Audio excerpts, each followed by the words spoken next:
Good afternoon, all. Good afternoon, ma'am. Good afternoon, ma'am.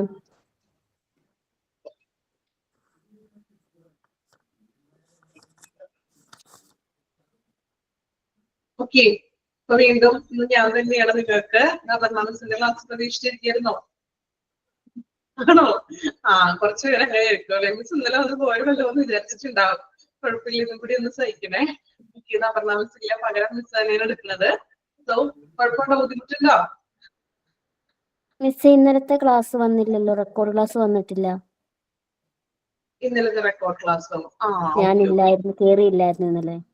കേറിയിട്ടില്ല. Okay okay, record class കിട്ടും കേട്ടോ.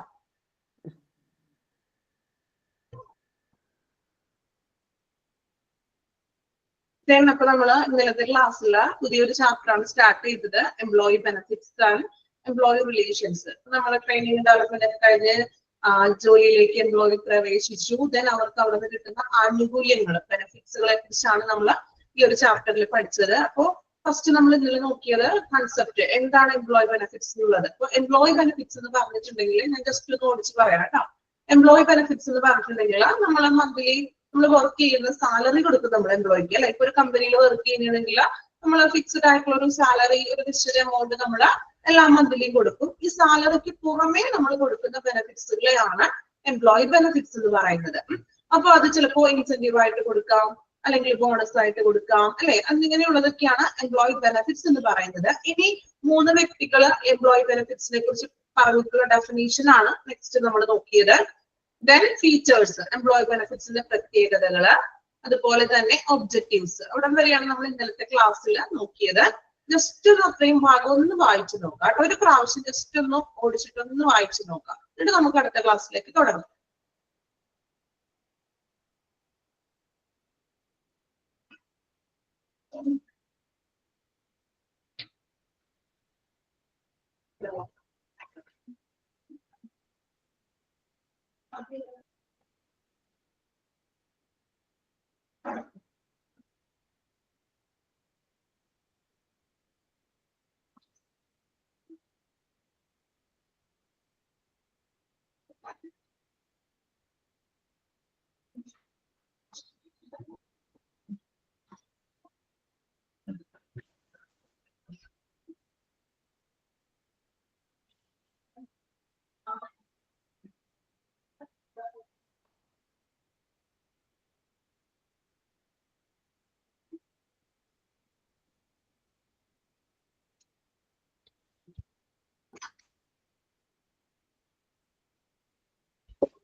അയച്ചോ?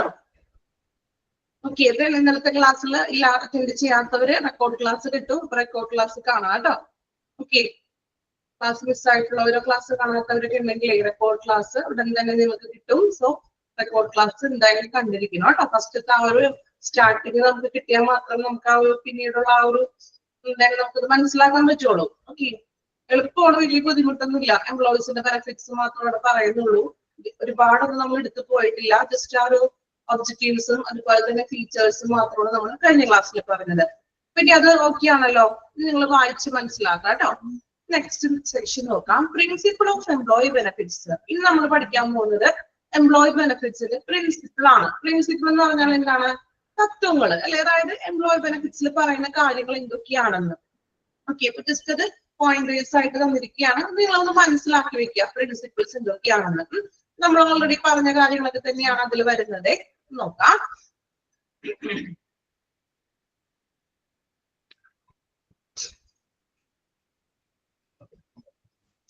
Disbursement of fringe benefits should be based on following principles. എന്താ disbursement എന്ന് പറഞ്ഞിട്ടുണ്ടെങ്കിൽ ആ ബെനിഫിറ്റ്സുകൾ നമ്മൾ വിതരണം ചെയ്തിരിക്കുന്നത് ഇങ്ങനെയൊക്കെയാണ്. ഈ ഫോളോയിങ് പ്രിൻസിപ്പിൾസ് വഴി താഴെ പറയുന്ന തത്വങ്ങളുടെ അടിസ്ഥാനത്തിലാണ് നമ്മൾ ബെനിഫിറ്റ്സ്, എംപ്ലോയീസിന്റെ ബെനിഫിറ്റ്സ് നമ്മൾ പ്രൊവൈഡ് ചെയ്യുന്നത്. ഇനി എന്തൊക്കെയാണ് തത്വങ്ങൾ എന്നാണ് ഇനി പറയുന്നത്. പോയിന്റ് ഔട്ട് ചെയ്തിരിക്കുകയാണ് കേട്ടോ. നോക്കാം. First one, fringe benefits must be truly beneficial to the employees. the employees do not appreciate superficial fringe benefits. ഇതിനവിടെ പറയുന്നത് ഈ ഫ്രിഞ്ച് ബെനിഫിറ്റ്സ് എന്ന് പറഞ്ഞാൽ അറിയാലോ, എംപ്ലോയർ ബെനിഫിറ്റിന് തന്നെയാണ് നമ്മൾ ഫ്രിഞ്ച് ബെനിഫിറ്റ് എന്ന് പറയുന്നത്. ഫസ്റ്റ് വൺ പറയുന്നത് fringe benefits must be truly beneficial to the employees. നമ്മൾ കൊടുക്കുന്ന ഈ ഫ്രിഞ്ച് ബെനിഫിറ്റ്സ് അത് എംപ്ലോയിക്ക് തികച്ചും പ്രയോജനകരമായിരിക്കണം എന്ന് അല്ലെ. അതായത് കൊടുക്കുന്നത് അവന് പ്രയോജനകരമായിട്ടുള്ള രീതിയിലായിട്ടുള്ള ഒരു എമൗണ്ട് ആയിരിക്കണം കൊടുക്കേണ്ടത്. ഇനി the employees do not appreciate fringe benefits. അതായത് എംപ്ലോയീസ് നമ്മൾ അതിൽ എന്താണ് അപ്രീഷിയേറ്റ് ചെയ്തിരിക്കണം. അതായത് അവന് കൊടുക്കുന്നത് അവന് എന്താ പറയാ, എംപ്ലോയീസിന് നമ്മളൊരു എമൗണ്ട് കൊടുക്കുന്നുണ്ട്, ഒരു ബെനിഫിറ്റ് കൊടുക്കുന്നുണ്ടെങ്കിൽ അത് പ്രയോജനകരമായിട്ടുള്ള രീതിയിലുള്ള ഒരു ബെനിഫിറ്റ് ആയിരിക്കണം എന്ന്. ഇപ്പൊ ഇൻസെന്റീവ് കൊടുക്കണമെന്ന് വിചാരിക്കാം. അപ്പൊ ഒരു ഭയങ്കര തുച്ഛമായിട്ടുള്ള ഒരു രീതിയിലല്ല, അല്ലാതെ അവനത് പ്രയോജനമായിരിക്കണം കൊടുക്കുന്നത്. എന്താണ് അവൻ എന്തെങ്കിലും കാര്യത്തിന് ഉപകരിക്കുന്നതോ അല്ലെങ്കിൽ പ്രയോജനകരമായിട്ടുള്ള രീതിയിലായിട്ടുള്ള ബെനിഫിറ്റ് ആയിരിക്കണം നമ്മൾ എംപ്ലോയീസിന് കൊടുക്കേണ്ടത്. രണ്ടാമത്തെ പോയിന്റ്, രണ്ടാമത്തെ തത്വം പറയുന്നത് fringe benefits must be provided out of sincere concern for the welfare of employees. The management should not experience any pressure, nor should they adopt a sense of superiority because of their position and honors. രണ്ടാമതായിട്ട് പറയുന്നത് fringe benefits must be provided out of sincere concern for the welfare of employees.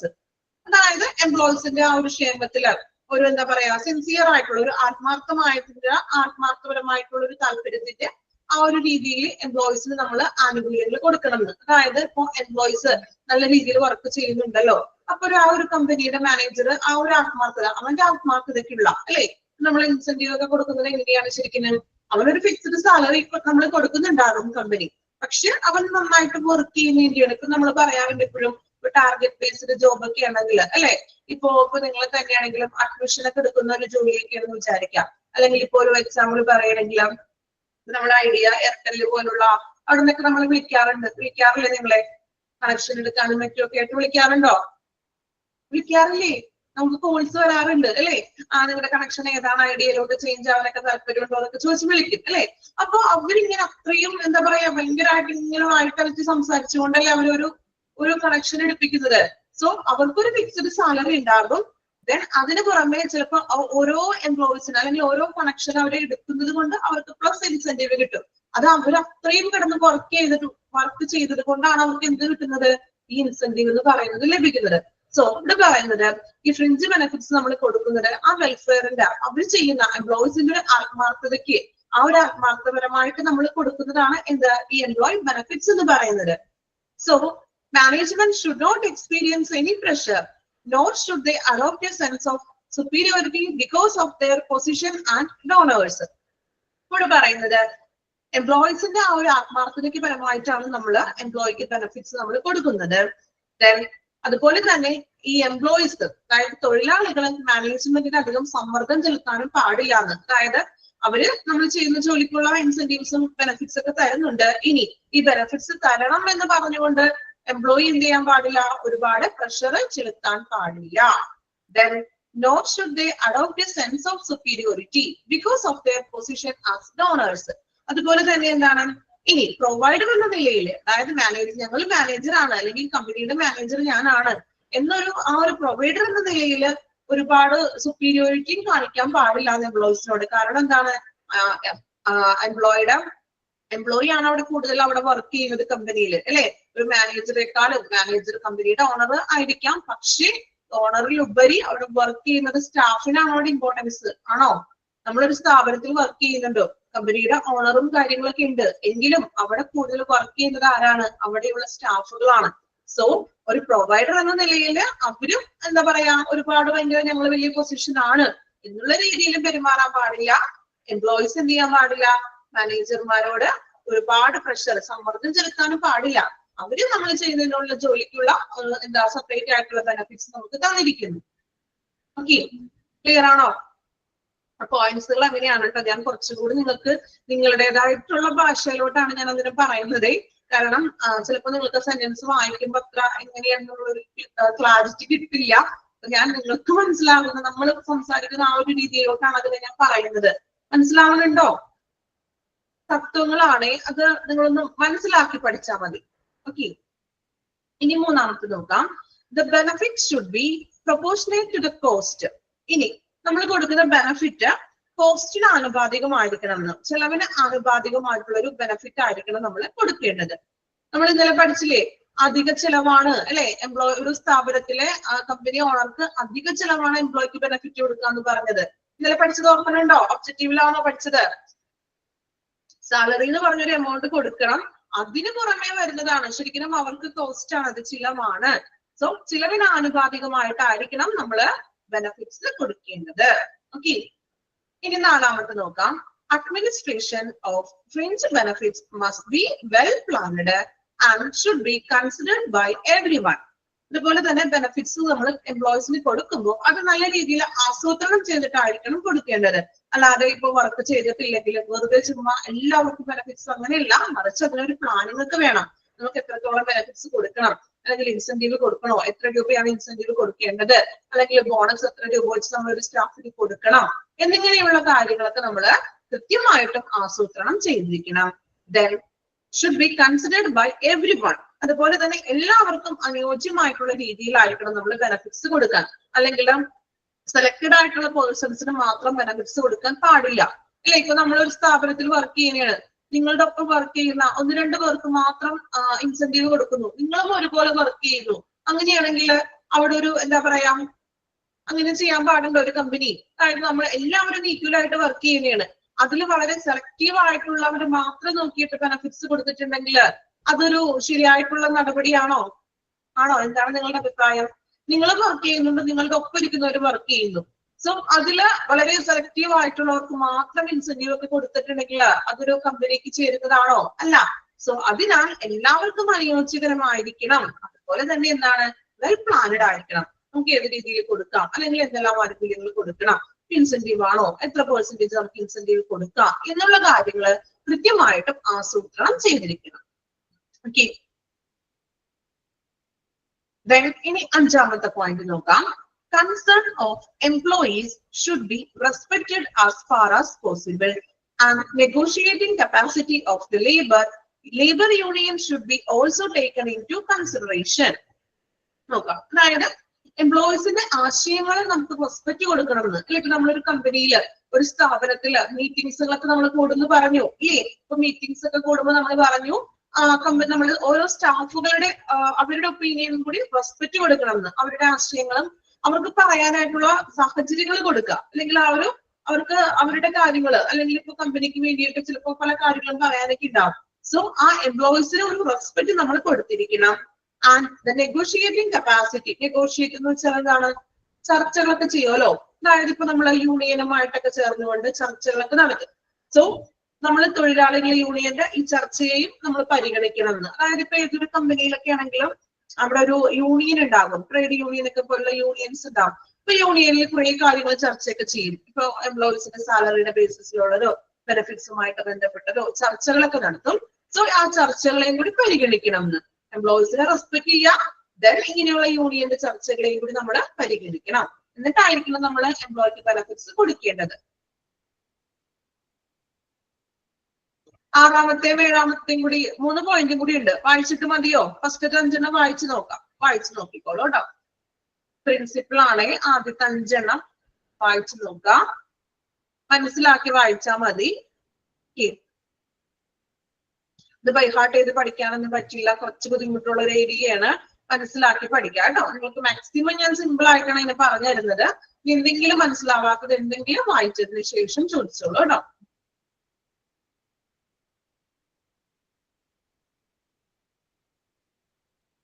ഫസ്റ്റത്തെ 5 principle ആണ് നമ്മൾ പറഞ്ഞത്. 5 ഒന്ന് വായിച്ചു നോക്കാം.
വായിച്ചോ 5 പ്രിൻസിപ്പിള്?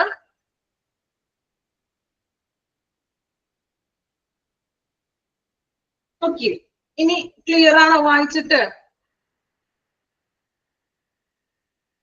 ഓക്കെ, ഇനി നമുക്ക് അടുത്ത പ്രിൻസിപ്പിൾ നോക്കാം കേട്ടോ. 6ാമത്തെ പ്രിൻസിപ്പിൾ ആണ്. It should be possible to estimate the cost of benefits and adequate finance should be made available. അല്ലേ? It should be possible to estimate the cost of benefits, adequate finance should be made available. അതായത് നമ്മൾ പറഞ്ഞു, ഇപ്പൊ ഒരു കമ്പനിയുടെ owners, company owner അല്ലെങ്കിൽ company manager നമ്മൾക്ക് എംപ്ലോയീസിന് ഫിക്സ്ഡ് സാലറി നമ്മൾ എല്ലാ മന്ത്ലി കൊടുക്കുന്നു. സാലറിക്ക് പുറമേ കൊടുക്കുന്നതിനെയാണ് നമ്മൾ എന്ത് വിളിക്കുക? എംപ്ലോയി ബെനിഫിറ്റ്സ് എന്ന് പറയുന്നത്. സോ ഇപ്പൊ നമ്മൾ പറഞ്ഞു, ശരിക്കും പറഞ്ഞിട്ടുണ്ടെങ്കിൽ അവർക്ക് കമ്പനി മാനേജർക്ക് അല്ലെങ്കിൽ കമ്പനിക്ക് ശരിക്കും എക്സ്ട്രാ ചെലവാണത്. ചെലവാണോ? അതായത് ഒരു നിശ്ചിത എമൗണ്ട് അവർക്ക് എല്ലാ മാസത്തിലും എംപ്ലോയീസിന് സാലറി ആയിട്ട് കൊടുക്കണം. ഈ സാലറിക്ക് പുറമേ വരുന്നതാണ് ബെനിഫിറ്റ്സുകൾ, അല്ലെ? ഇൻസെന്റീവ് ആവാം, ബോണസ് ആവാം, PF, ESI, ഇതെല്ലാം സാലറിക്ക് പുറമേ പ്ലസ്, സാലറി പ്ലസ് ആണ് വരുന്നത്. സോ ശരിക്കും പറഞ്ഞാൽ അവർക്ക് കോസ്റ്റ് ആണ് അത്, അല്ലെ? അധിക ചെലവാണ്. സോ ഈ കോസ്റ്റിന് വേണ്ടിയിട്ട്, അധിക ചെലവിന് വേണ്ടിയിട്ട്, അതായത് സാലറിക്ക് പുറമേ വരുന്ന എക്സ്ട്രാ കോസ്റ്റുകൾ മീൻസ് നമുക്ക് കൊടുക്കുന്ന ബെനിഫിറ്റ്സുകൾക്ക് വേണ്ടിയിട്ട് ഒരു ഫണ്ട് കമ്പനി തയ്യാറാക്കണം. സെപ്പറേറ്റ് ആയിട്ട് കമ്പനി എന്ത് വേണം? അതിന് വേണ്ടിയിട്ട് ഒരു ഫണ്ട് തയ്യാറാക്കണം.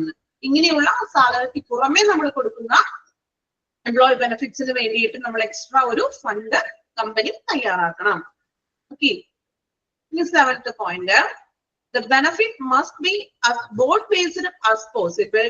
That is, it should be applicable to as a large number of employees as possible. ഇനി പറയുന്നത് the benefit must be broad based possible. അതായത് നമ്മൾ എംപ്ലോയീസിന്റെ ബെനിഫിറ്റ്സുകൾ കൊടുക്കുമ്പോൾ അത് കമ്പനി ബോർഡിനേക്ക് അനുസരിച്ചിട്ടായിരിക്കണം. കമ്പനി ബോർഡ് എന്ന് വെച്ചാൽ അറിയാലോ, ബോർഡ് മീറ്റിംഗ് ഒക്കെ കൂടുന്നൊക്കെ നിങ്ങൾ കേട്ടിട്ടുണ്ടോ? അതായത് കമ്പനിയിലെ പ്രധാന ഉദ്യോഗസ്ഥര് അല്ലെങ്കിൽ എന്താ പറയാ, ഇപ്പൊ ഡയറക്ടർ, മാനേജിംഗ് ഡയറക്ടർ അല്ലെങ്കിൽ എന്താണ് അങ്ങനെ ആ ഒരു പൊസിഷനിൽ ഇരിക്കുന്നവര്, അല്ലെ? കമ്പനിയുമായിട്ട് കുറച്ചുകൂടി ഏറ്റവും ഉയർന്ന പൊസിഷനിൽ ഇരിക്കുന്നവരൊക്കെ ചേർന്നിട്ടുള്ള ഒരു മീറ്റിംഗ് ആണ് ഈ ബോർഡ് മീറ്റിംഗ് എന്ന് പറയുന്നത്. സോ ഈ ബോർഡ് മീറ്റിംഗിന്റെയൊക്കെ ആ ബോർഡിന്റെയൊക്കെ ബേസിസിൽ, ബോർഡ് മീറ്റിംഗിൽ പറയുന്ന ചർച്ചകളിലേക്ക് അടിസ്ഥാനത്തിൽ വേണം നമ്മൾ എംപ്ലോയിക്ക് ബെനിഫിറ്റ്സ് കൊടുക്കുവാൻ. Then it should be applicable to as a large number of employees. ഒരുപാട് എംപ്ലോയീസ് ഉള്ള കമ്പനിയിലൊക്കെ ആണെങ്കിൽ ഈ ഒരു രീതിയിൽ നമ്മൾ ഉപയോഗിക്കണം. അതായത് ബോർഡിൽ പറയുന്ന കാര്യങ്ങൾക്ക് അനുസൃതമായിട്ട് ആയിരിക്കണം നമ്മൾ എന്ത് കൊടുക്കാൻ? എംപ്ലോയിക്ക് ബെനിഫിറ്റ്സ് കൊടുക്കുവാൻ. Then last one, employees should be well informed about using benefits to maximum advantages. അല്ലേ? അതായത് ഈ എംപ്ലോയീസ് ഈ കൊടുക്കുന്ന ആനുകൂല്യങ്ങൾ, ബെനിഫിറ്റ്സുകൾ പരമാവധി പ്രയോജനപ്പെടുത്തുന്നതിന് ജീവനക്കാർക്ക് ആ ഒരു എംപ്ലോയീസിന് നല്ലൊരു അറിവുണ്ടായിരിക്കണം, അല്ലെ? അതായത് വെൽ ഇൻഫോംഡ് അബൌട്ട് നമ്മൾ ലഭിക്കുന്ന ആനുകൂല്യം എങ്ങനെ നല്ല രീതിയിൽ അതിനെ യൂട്ടിലൈസ് ചെയ്യാം എന്നുള്ളൊരു അറിവ് എംപ്ലോയീസിന് ഉണ്ടായിരിക്കണം. For example, if it is monetary form, employees should educated on how to invest wisely or how to use sensibly and not misuse away the money received. അതായത് ഇപ്പോ നമ്മള് എംപ്ലോയീസിന് നമ്മൾ മോണിറ്ററി ആയിട്ടാണ് കൊടുക്കുന്നത്, പണമായിട്ടൊക്കെയാണ് നമ്മൾ കൊടുക്കുന്നതെങ്കിൽ അത് എങ്ങനെയാണ് അവൻ വിവേകപൂർവ്വം കൈകാര്യം ചെയ്യേണ്ടത്, അല്ലെങ്കിൽ ആ ഒരു കിട്ടുന്ന, ഇപ്പൊ നമ്മൾ പറഞ്ഞു സാലറിക്ക് പുറമേ കിട്ടുന്നതാണ്. ഇപ്പൊ ഇൻസെന്റീവ് ഒക്കെ ആണെങ്കിൽ ചില കമ്പനിയിലൊക്കെ ആണെങ്കിൽ നല്ല രീതിയിൽ ഇൻസെന്റീവ് ഒക്കെ പ്രൊവൈഡ് ചെയ്യുന്നുണ്ടാകും. സോ ഈ കിട്ടുന്ന ഇൻസെന്റീവ് അവൻ അത് നല്ല രീതിയിൽ യൂട്ടിലൈസ് ചെയ്യണം, അല്ലെങ്കിൽ അത് എവിടെ നിക്ഷേപിക്കാം, ചിലപ്പോൾ അത് ഇൻവെസ്റ്റ് ചെയ്തിട്ട് അവൻ അതിൽ നിന്ന് അങ്ങനെ എന്താ ഫ്യൂച്ചറിൽ അതിന്റെ ഇൻവെസ്റ്റിന്റെ ഒരു ഫലം കിട്ടും, അല്ലെ? അപ്പൊ കിട്ടുന്ന ഇൻവെസ്റ്റ് അല്ലെങ്കിൽ നമ്മൾ കൊടുക്കുന്ന ബെനിഫിറ്റ്സ് നല്ല രീതിയിൽ എംപ്ലോയീസ് യൂട്ടിലൈസ് ചെയ്യാനായിട്ട് അറിഞ്ഞിരിക്കണം. ഇത് വിവേകപൂർവ്വം കൈകാര്യം ചെയ്യാനായിട്ടും അതുപോലെ തന്നെ കിട്ടുന്ന ഒരു എക്സ്ട്രാ കിട്ടുന്ന ആ ഒരു ബെനിഫിറ്റ്സ് ദുരുപയോഗം ചെയ്യാൻ പാടില്ല, അതായത് മിസ്യൂസ് ചെയ്യാൻ പാടില്ല. അപ്പൊ ഇതിനെ കുറിച്ചൊക്കെ ജീവനക്കാരെ നമ്മളൊന്ന് ബോധവൽക്കരിക്കണം, ഒരു അവയർനെസ് ഒക്കെ കൊടുക്കണം. ഇൻസെന്റീവ് ഒക്കെ കിട്ടുന്നത് അല്ലെങ്കിൽ അതിങ്ങനെ ഒരു ഇൻവെസ്റ്റ് ചെയ്യാം, അല്ലെങ്കിൽ ചെറിയ ചിട്ടികളൊക്കെ നമ്മൾ ചേരില്ല, അതുപോലെ എന്തെങ്കിലും ഇൻവെസ്റ്റ്മെന്റ് ചെറിയ ഫിനാൻഷ്യൽ ആയിട്ടുള്ള ഇൻവെസ്റ്റ്മെന്റ് ഒക്കെ സേവ് ചെയ്യാം, അത് അല്ലാതെ നമ്മൾ അത് ദുരുപയോഗം ചെയ്യരുത് എന്നുള്ള രീതിയിൽ അത് നമുക്കൊരു ബോധവൽക്കരണ ക്ലാസ്സുകളൊക്കെ കൊടുക്കാം. ക്ലാസ് ആയിട്ടല്ല കേട്ടോ, ചെറിയ മീറ്റിംഗ്സ് ഒക്കെ കൂടുമ്പോ ഇതുപോലെ ഒന്ന് എംപ്ലോയീസിന് എന്ത് ചെയ്യാം, ഒരു അവയർനെസ് ഒക്കെ കൊടുക്കുക. നിങ്ങൾക്ക് കിട്ടുന്ന സാലറി പ്ലസ് നിങ്ങൾക്ക് കിട്ടുന്ന ബെനിഫിറ്റ്സുകൾ, അത് മോണിറ്ററി ആയിട്ടുള്ള ബെനിഫിറ്റ്സ് ഒക്കെ ആണെങ്കിൽ ഇങ്ങനെ സേവ് ചെയ്യാം, ഈ ഒരു അക്കൗണ്ട് ക്രിയേറ്റ് ചെയ്യുക, സേവ് ചെയ്യുക, അല്ലാതെ അത് മിസ്യൂസ് ചെയ്യാൻ പാടില്ല എന്നുള്ളൊരു ബോധവൽക്കരണമൊക്കെ കൊടുക്കുക. എല്ലാ കമ്പനികളും കൊടുക്കുന്നുണ്ടോ എന്ന് അറിയില്ല. ചില കമ്പനികളൊക്കെ അങ്ങനെ പറയുന്നുണ്ടാവും മീറ്റിംഗ്സിലൊക്കെ. വർക്ക് ചെയ്യുന്നവര് പറയാറുണ്ടോ അങ്ങനെ എന്തെങ്കിലും ഇൻസെന്റീവ്സിനെ കുറിച്ച് ഇങ്ങനെ അവയർനെസ് ക്ലാസ് പോലെയൊക്കെ തരാറുണ്ടോ? വർക്ക് ചെയ്യുന്നവരാരുമില്ല, പറയാറുണ്ടോ അങ്ങനെ? ഗീതു മാത്രമേ ഉള്ളോ?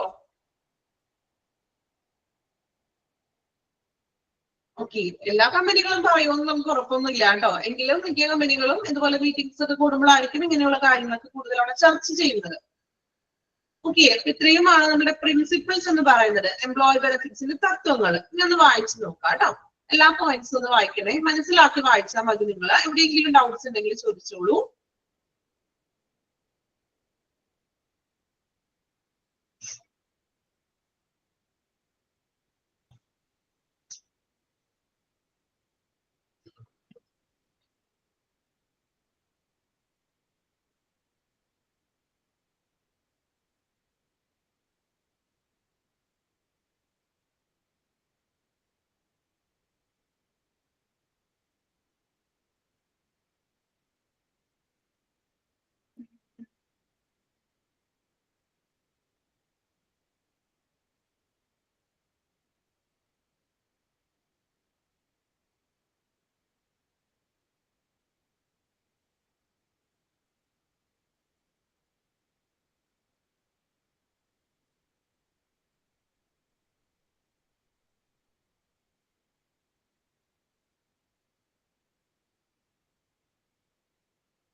പ്രിൻസിപ്പിൾ വായിച്ചോ?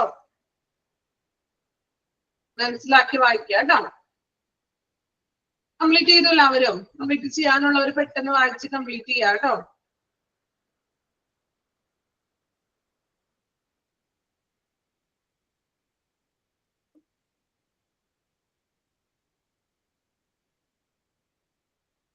ഓക്കെ, ഇനി നെക്സ്റ്റ് വൺ നോക്കാം. Type of employee benefits. ഇനി നമ്മൾ എംപ്ലോയി ബെനഫിറ്റ്സുകളാണ് പഠിക്കാൻ പോകുന്നത്. ഇത്രയും നേരം നമ്മൾ നോക്കിയത് എംപ്ലോയി ബെനഫിറ്റ്സ് എന്താണ്, അതിന്റെ ഒബ്ജക്റ്റീവ്സ് എന്തൊക്കെയാണ്, അതിന്റെ ഫീച്ചേഴ്സ് എന്തൊക്കെയാണ്, അതിന്റെ പ്രിൻസിപ്പിൾ എന്തൊക്കെയാണെന്നാണ് പഠിച്ചത്. ഇനിയാണ് നമ്മൾ പഠിക്കാൻ പോകുന്നത് എംപ്ലോയി ബെനഫിറ്റ്സുകൾ. എംപ്ലോയിക്ക് നമ്മൾ കൊടുക്കുന്ന ബെനഫിറ്റ്സുകൾ ഏതൊക്കെയാണ്. അപ്പൊ ഫസ്റ്റ്ലി ഒരു ഫ്ലോ ചാർട്ട് ആണ് തന്നിരിക്കുന്നത്.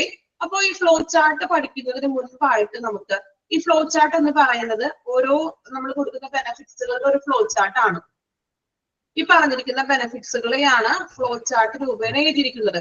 നമുക്ക് ആദ്യം ഓരോന്നും എന്താണെന്ന് പഠിക്കാം, എന്നിട്ട് നമുക്ക് ഫ്ലോ ചാർട്ട് നോക്കുന്നതല്ലേ എളുപ്പം ആണോ? ഫസ്റ്റിൽ ഞാൻ ഫ്ലോ ചാർട്ട് ജസ്റ്റ് വെറുതെ വായിച്ചു പോകാൻ പറ്റുള്ളൂ. സോ ഈ പറയുന്ന കാര്യങ്ങൾ തന്നെയാണ് ഫ്ലോ ചാർട്ട് രൂപേണ കൊടുത്തിരിക്കുന്നത്. അപ്പൊ ഞാൻ ഫസ്റ്റിൽ ഈ ഫ്ലോ ചാർട്ട് വായിച്ചിട്ടുണ്ടെങ്കിൽ നിങ്ങൾക്ക് ഒന്നും മനസ്സിലാവില്ല. ഓക്കെ, അപ്പൊ നമ്മൾ അതിക്ക് മുമ്പ് എംപ്ലോയി ബെനഫിറ്റ്സുകൾ പഠിക്കാം. പഠിച്ചിട്ട് ടീച്ചർ ഫ്ലോ ചാർട്ട് പറയാം, എങ്കിലും നിങ്ങൾക്ക് അത് മനസ്സിലാക്കാൻ പറ്റുള്ളേ. ഓക്കെ, അപ്പൊ നമുക്ക് നോക്കാം. ഫസ്റ്റ് വൺ നോക്കാം, ഓരോ സെക്ഷൻ ആയിട്ടാണ് കേട്ടോ പറയുന്നത്. ഒന്നാമത്തെ പോയിന്റ് കണ്ടോ, ഫസ്റ്റ് സെക്ഷനിൽ പറയുന്നത് payment for time not worked. Payment for time not worked, അതായത് ജോലി ചെയ്യാതെ തന്നെ നമുക്ക് കിട്ടുന്ന ആ ഒരു പേയ്മെന്റ്സുകൾ. നമ്മൾ വർക്കിൽ നിൽക്കുന്നില്ല, ജോലി ചെയ്യാതെയുള്ള പേയ്മെന്റ്സുകൾ എന്തൊക്കെയാണെന്ന് നോക്കാം കേട്ടോ. ഇനി this category includes the following.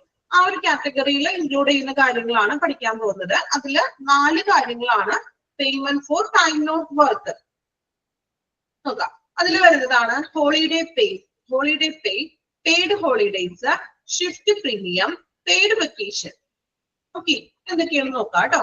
ഈ ഒരു സെക്ഷൻ പറയുമ്പോഴേ ചിലപ്പോ ഇതിനകത്ത് എനിക്ക് അറിയാം നിങ്ങൾ പറഞ്ഞു ഫസ്റ്റ്ലി കൊമേഴ്സ് ബേസ്ഡ് ഇല്ലാത്തവരുണ്ട്, അല്ലെങ്കിൽ എന്താണ് ഗ്യാപ്പ് ഉള്ളവരുണ്ടാകാം, അല്ലെങ്കിൽ ഇത്തിരി ടഫ് ആയിട്ട് തോന്നുന്നവരൊക്കെ ഉണ്ടെന്ന് പറഞ്ഞു.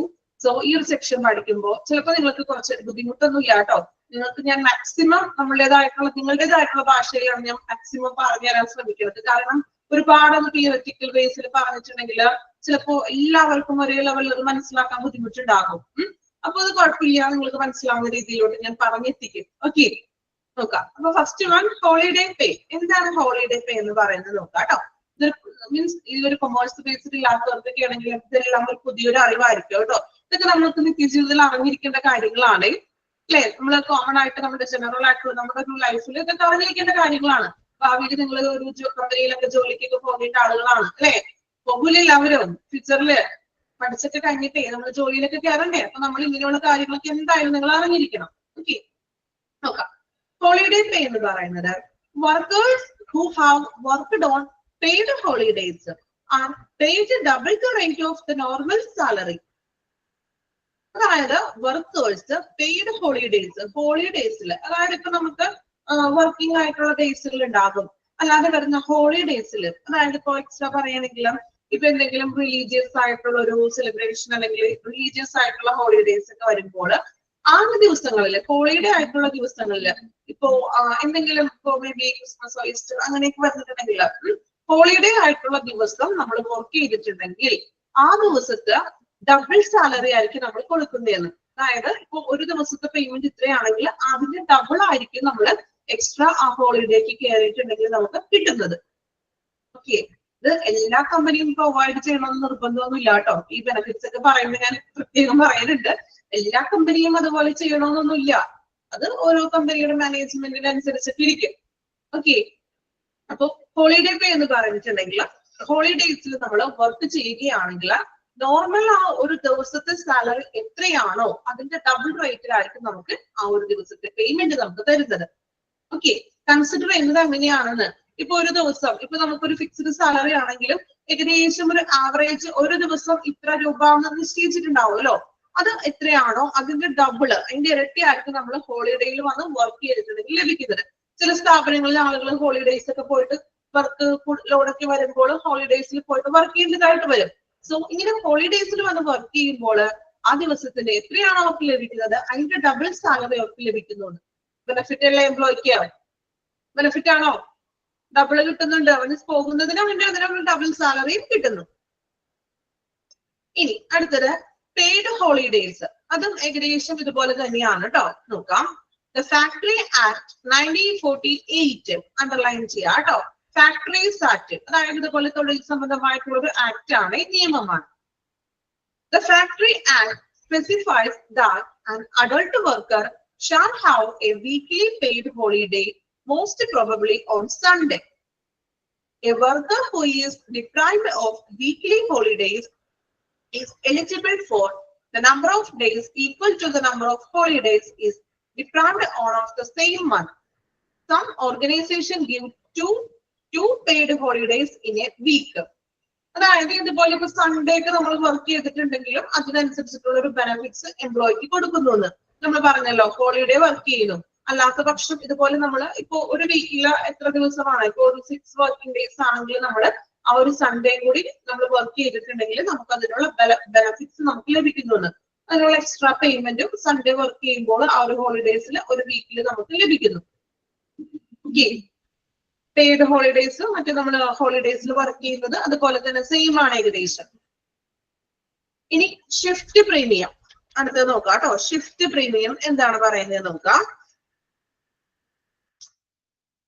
Organization working in the second and the third shifts compensate by paying a premium to workers who have worked for the odd hours shift.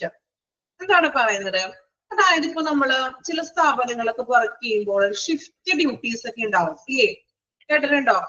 Work ചെയ്യുന്നവരാണെങ്കിലും shift duties കേട്ടിട്ടുണ്ടോ? Yes, ഓരോ shifting ആയിരിക്കും, ഓരോ time shift ഉണ്ടാകും ഇല്ലേ. ചിലപ്പോ morning to evening ഇത്ര time വരെ ഒരു ഷിഫ്റ്റ് ആയിരിക്കും. ചിലപ്പോ നൈറ്റിലോ ഇന്ന ടൈം വരെ നമ്മൾ ഒരു ഷിഫ്റ്റ് ആയിരിക്കും. സോ ചില വ്യക്തികൾ ഇതുപോലെ ഷിഫ്റ്റ് ഡബിൾ ഷിഫ്റ്റ് ഒക്കെ എടുക്കും. അതായത് മോർണിംഗും ഡേ ഷിഫ്റ്റും നൈറ്റ് ഷിഫ്റ്റും കൂടി ഒരുമിച്ചൊക്കെ എടുക്കാറുണ്ട്. ഇല്ലേ, കേട്ടിട്ടുണ്ടോ അങ്ങനെ? ഡബിൾ ആയിട്ടൊക്കെ എടുക്കും ഈ ഷിഫ്റ്റ്. അവരെ അനുവദിച്ചിട്ടുള്ള ഷിഫ്റ്റ് മാത്രമല്ല, ഇപ്പൊ ഡേ ഷിഫ്റ്റ് ആണെങ്കിൽ ആള് ആ ഒരു ഡേ ഷിഫ്റ്റും എടുക്കും, അന്നത്തെ ദിവസം തന്നെ നൈറ്റ് ഷിഫ്റ്റും കൂടി എടുക്കും. സോ അങ്ങനെ നമ്മൾ ആ ഡബിൾ ഡ്യൂട്ടി ഒക്കെ ഇതുപോലെ ഡബിൾ ഷിഫ്റ്റ് ഒക്കെ ചെയ്യുമ്പോൾ അതിന് എക്സ്ട്രാ ബെനിഫിറ്റ് പ്രൊവൈഡ് ചെയ്യുന്നു.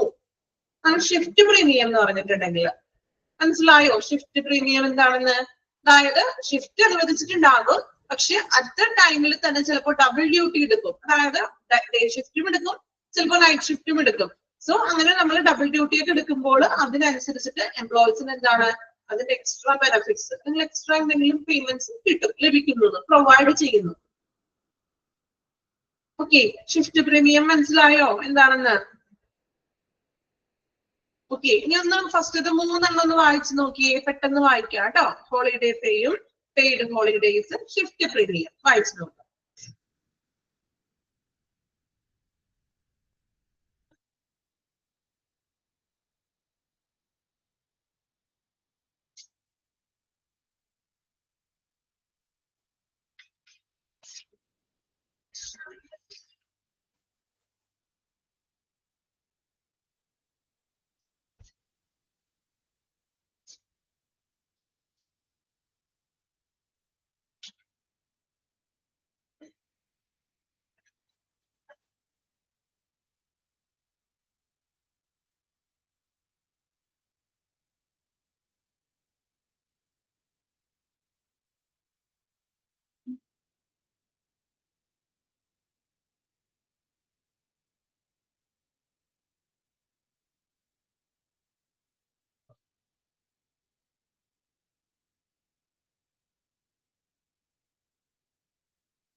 വായിച്ചോ 3?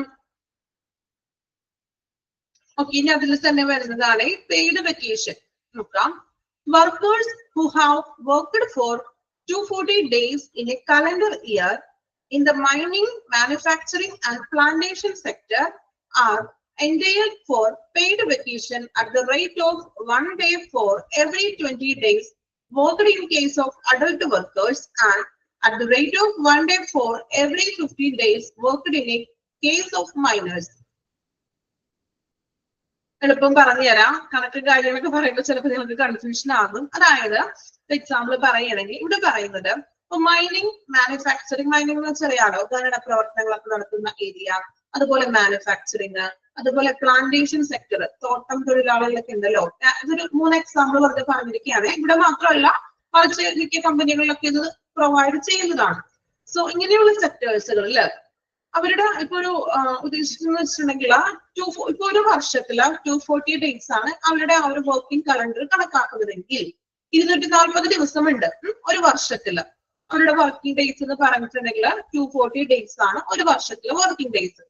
സോ ഈ 240 ദിവസത്തില് അവർക്ക് അനുവദിച്ചിട്ടുള്ളത്, അത് മേജർ ആയിട്ടുള്ളവരാണെങ്കിൽ, അതായത് എന്താണ് അഡൾട്ട് ആയിട്ടുള്ളവര്, മുതിർന്ന വർക്കേഴ്സ് ആണെങ്കിൽ, കുറച്ചുകൂടി എക്സ്പീരിയൻസ്ഡ് ഉള്ള വർക്കേഴ്സ് ആണെങ്കിൽ അവർക്ക് 20 ഡേയ്സ് ലീവ്, ക്യാഷ്ലെസ് ലീവ് അനുവദിക്കുന്നത്.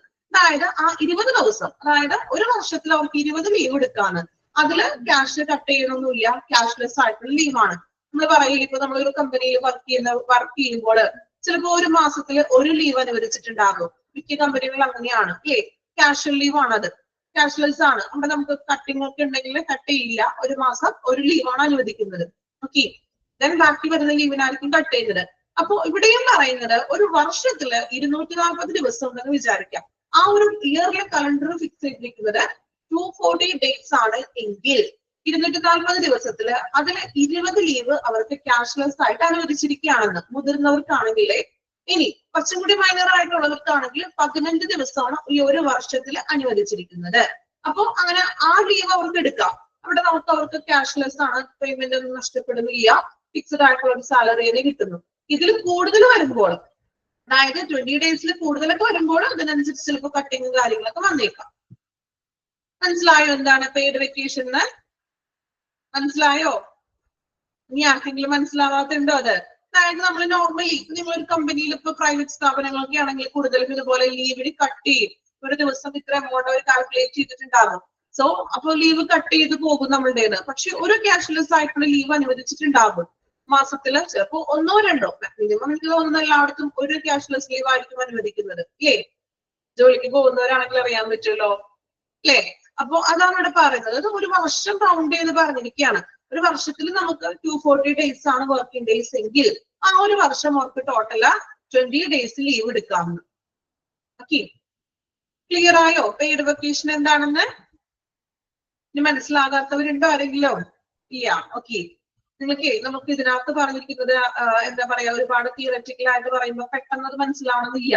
അതുകൊണ്ടാണ് ഞാൻ നിങ്ങൾക്ക് കുറച്ചും കൂടി എളുപ്പത്തിൽ അങ്ങോട്ട് പറഞ്ഞത്. ഓക്കെ, ഇനി നെക്സ്റ്റ് വൺ. അപ്പൊ ആ ഒരു സെക്ഷനിലെ ബെനിഫിറ്റ്സുകൾ നമ്മൾ പഠിച്ചു കേട്ടോ. പേയ്മെന്റ് ഫോർ ടൈം നോട്ട് വർക്ക്ഡിനകത്ത് വരുന്നതാണ് holiday pay, paid holidays, shift premium, paid vacation. Okay, ഇനി നെക്സ്റ്റ് നോക്കാം എംപ്ലോയി സെക്യൂരിറ്റി. എംപ്ലോയീസിന്റെ സെക്യൂരിറ്റിക്ക് വേണ്ടിയിട്ട് നമ്മൾ ചെയ്യുന്ന കാര്യങ്ങൾ.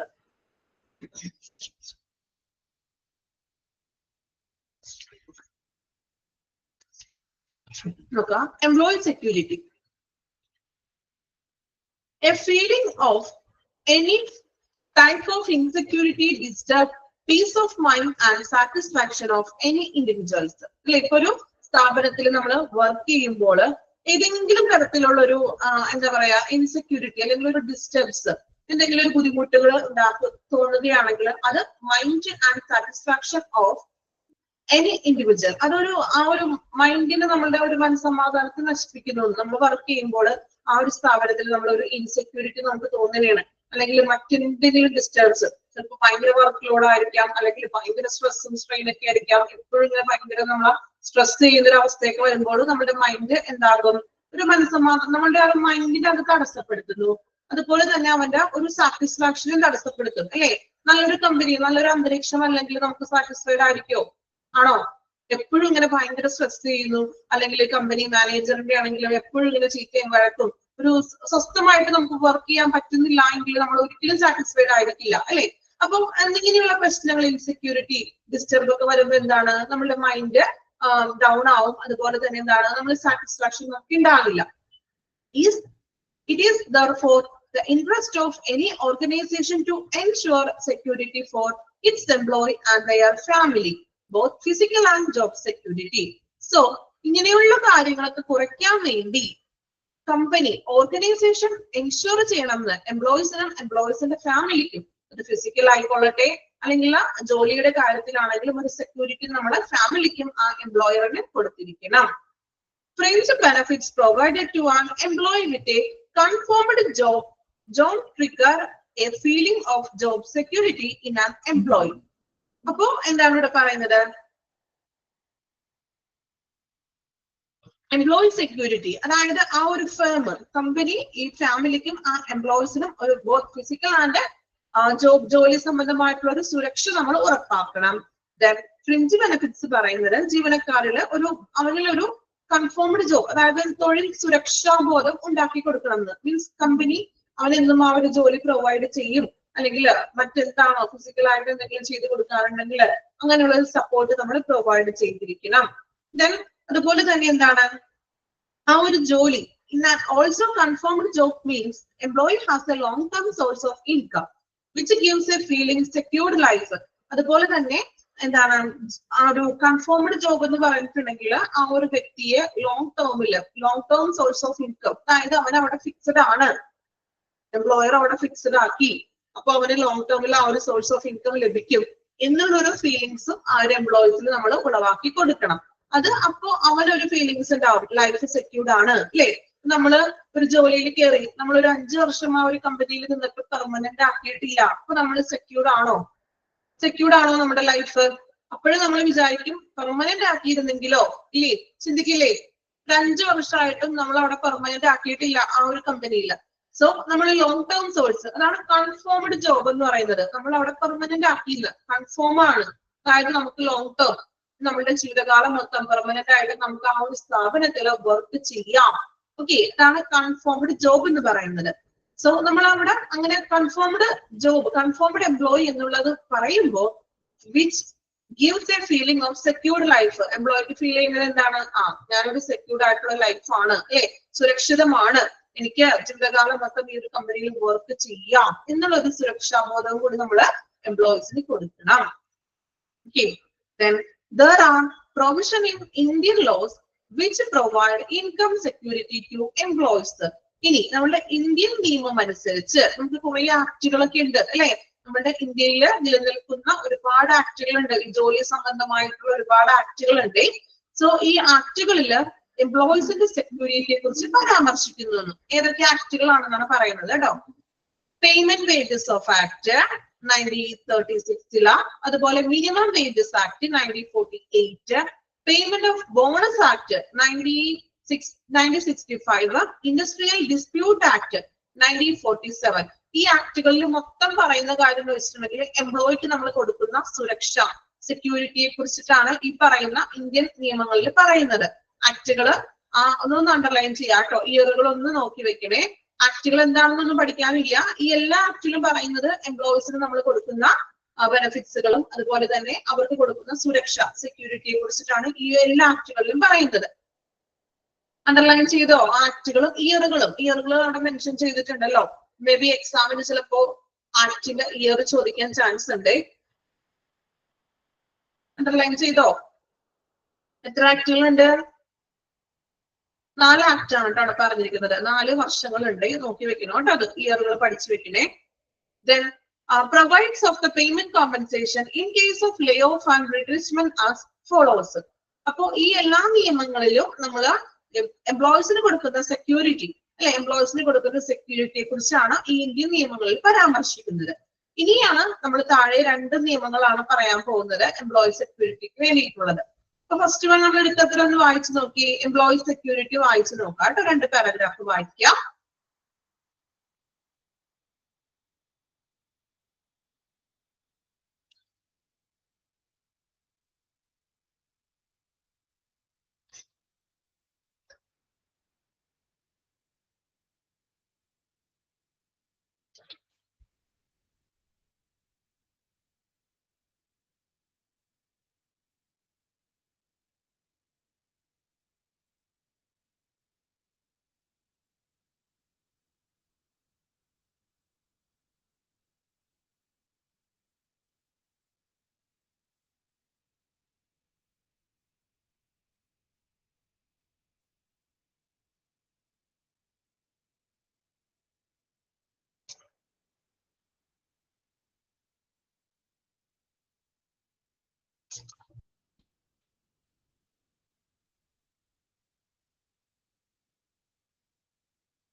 വായിച്ചോ എംപ്ലോയി സെക്യൂരിറ്റി?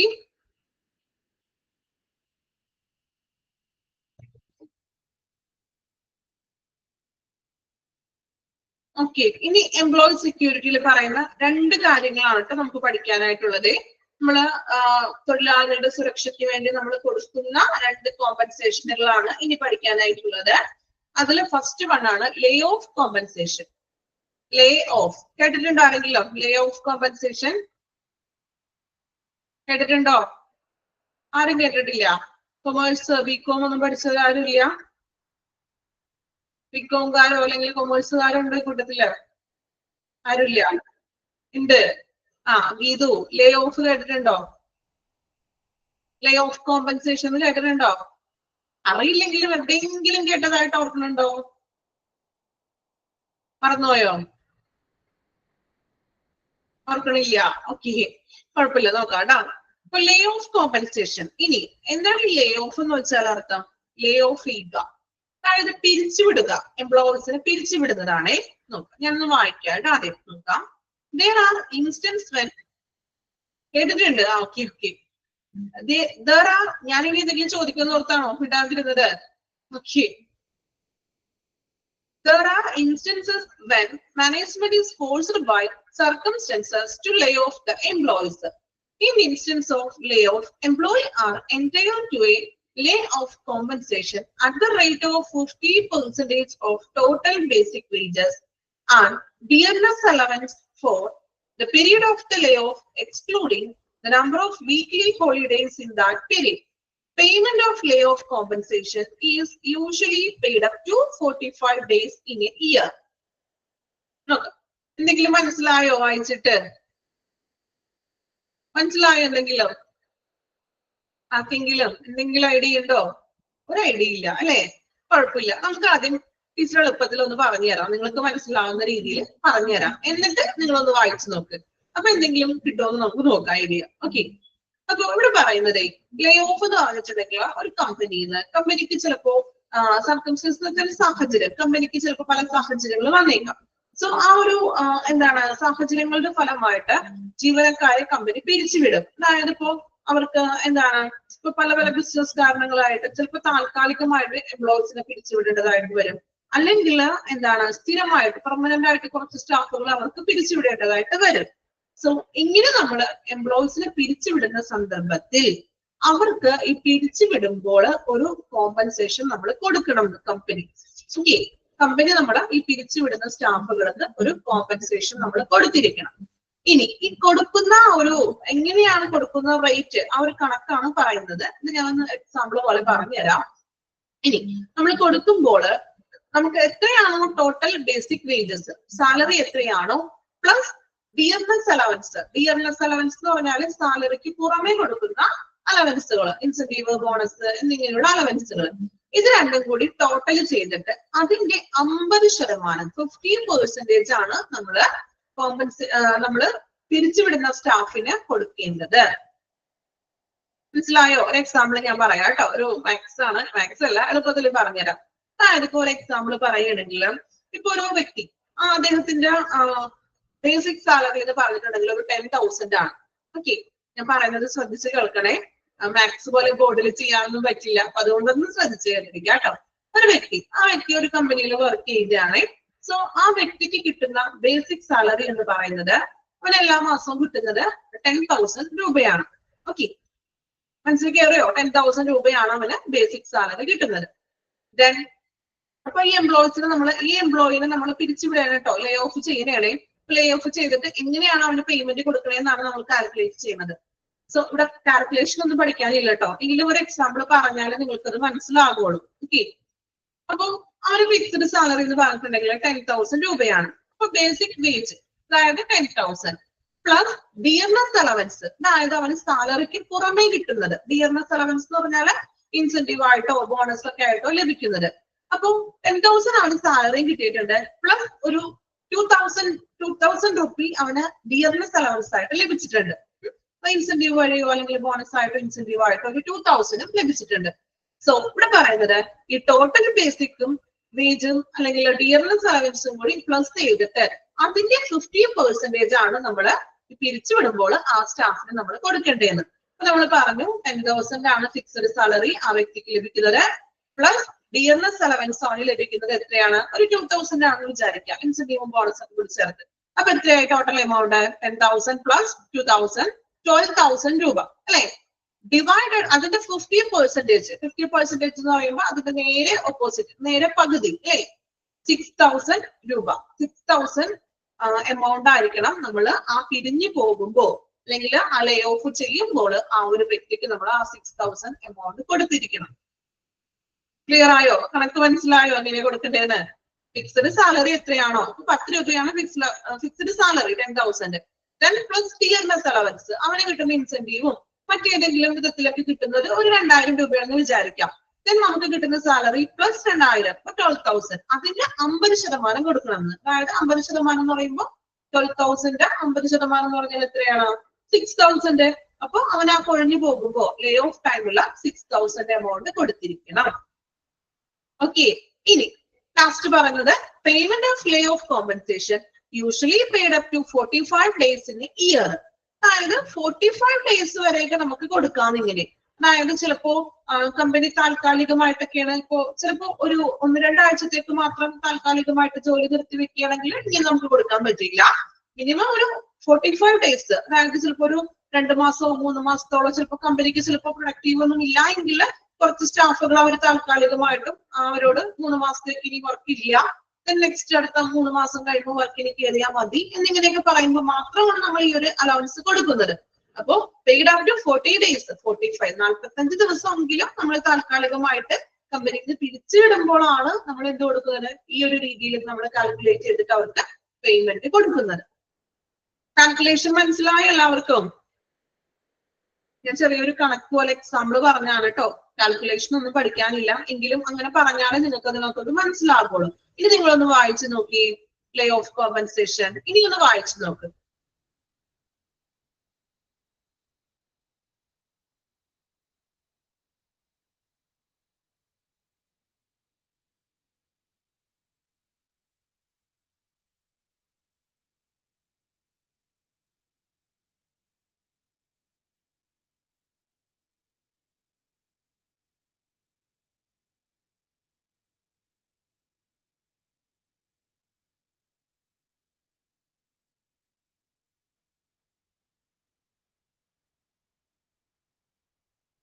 വായിച്ചോ?